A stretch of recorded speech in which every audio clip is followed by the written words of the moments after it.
Halo rekan-rekan semua, perkenalkan saya Revian Abdul Majid, mahasiswa e-learning London School of Public Relations. Di sini saya akan mempresentasikan final exam saya untuk mata kuliah Crisis Communication Tactics, Handling Issues and Trend in Public Relations dengan dosen Mem Elvira Maki.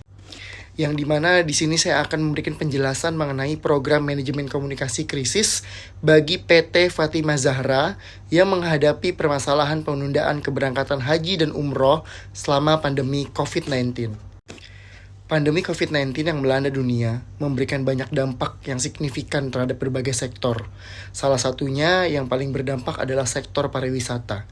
Dalam hal ini, sektor pariwisata yang dimaksud adalah sebuah Biro Perjalanan Tour and Travel, yang dimana setiap tahunnya umat Islam melaksanakan ibadah haji ke Tanah Suci, Mekah dan Madinah. Dalam pelaksanaan ibadah ini, umat muslim mempercayakan kepada Biro Perjalanan.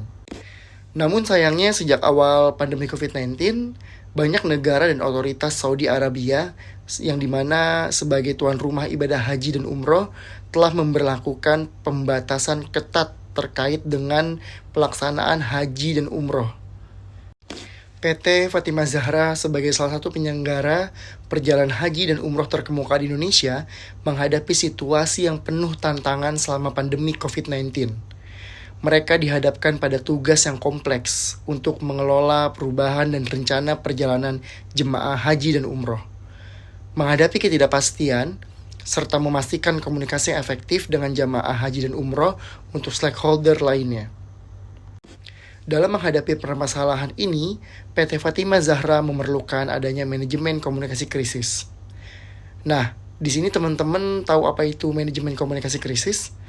Manajemen komunikasi krisis ini merupakan sebuah proses yang melibatkan perencanaan, pengorganisasian, dan pelaksanaan komunikasi dalam menghadapi sebuah situasi yang krisis atau darurat yang dapat mengancam reputasi, operasi, atau hubungan organisasi dengan berbagai pihak terkait.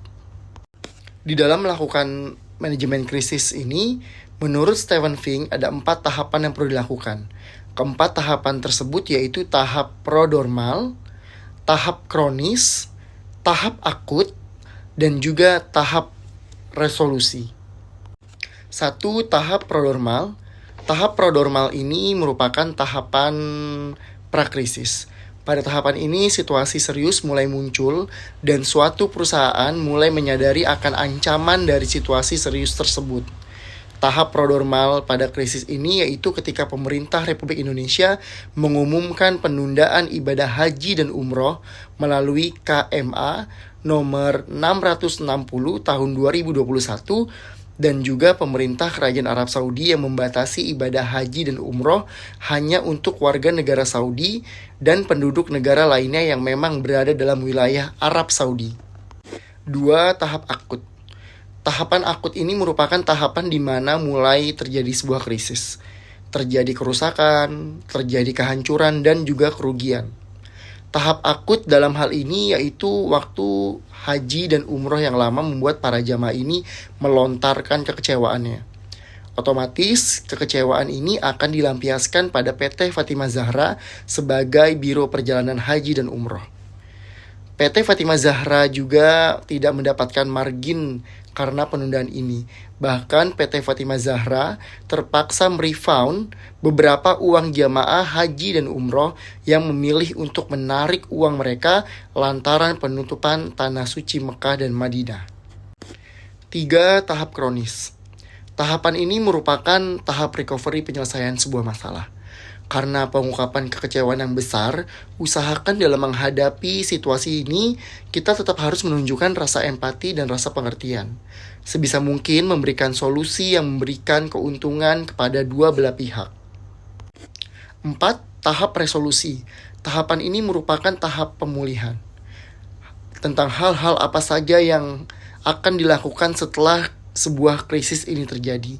Dalam hal ini, PT Fatimah Zahra bisa memberikan kompensasi penambahan kota wisata, promo-promo menarik yang sebisa mungkin dilaksanakan untuk menutupi kerugian karena tidak ada pemasukan selama dilarangnya program haji dan umroh. Untuk program komunikasi krisis efektif sendiri, PT Fatimah Zahra dapat melaksanakan melalui tahap-tahapan sebagai berikut. 1. Pembentukan tim krisis. Tim krisis ini terdiri dari tim marketing dan communication serta public relation yang menangani manajemen komunikasi krisis. Tim krisis perusahaan yang bertanggung jawab untuk mengumpulkan dan menyaring informasi yang akan digunakan dalam menghadapi sebuah situasi krisis. Informasi yang akan disampaikan yaitu peraturan dari pemerintah Indonesia, peraturan dari pemerintah Arab Saudi, bahasa yang timbul apabila melaksanakan kehendak untuk tetap melaksanakan keberangkatan haji dan umroh. Sebisa mungkin, penyampaian informasi dengan menunjukkan rasa empati dan memahami kekecewaan yang dirasakan oleh para calon jamaah haji dan umroh. 2. Menunjuk juru bicara. Juru bicara akan mempresentasikan perusahaan dan juga bagaimana perusahaan menyelesaikan sebuah konflik. Dalam hal ini, juru bicara yang dimaksud adalah petinggi perusahaan, yaitu Direktur Utama PT Fatimah Zahra yang merupakan wajah dari organisasi. Dengan menunjuk petinggi perusahaan, berarti menunjukkan kepedulian dan simpati dari perusahaan terhadap kekecewaan para calon jamaah haji dan umroh. 3. Mengadakan konferensi pers. Konferensi pers menjelaskan taktik yang sudah disusun oleh tim krisis. Sebisa mungkin, konferensi pers harus menunjukkan empati yang besar kepada calon jamaah haji dan umroh serta kekecewaan mereka. 4. Mengubah krisis menjadi kesempatan. PT Fatimah Zahra harus memanfaatkan krisis ini sebagai kesempatan untuk meraup keuntungan dan simpati dari calon jamaah haji dan umroh. PT Fatimah Zahra dapat menggunakan program penambahan kota wisata sebagai kompensasi, promo menarik untuk berangkatan setelah ada izin dari pemerintah Indonesia dan pemerintah Arab Saudi, promo-promo menarik yang sebisa mungkin dilaksanakan untuk menutupi kerugian karena tidak ada pemasukan selama dilarangnya program haji dan umroh. Demikian penjelasan saya mengenai program manajemen komunikasi krisis PT Fatimah Zahra dalam merespon penundaan haji dan umroh selama pandemi COVID-19. Pada intinya, dalam menangani manajemen krisis ini, hal yang utama adalah menunjukkan rasa simpati dan empati kepada calon jamaah haji dan umroh. Sebisa mungkin mengubah krisis menjadi sebuah kesempatan dan mengambil peluang dari hal tersebut. Terima kasih.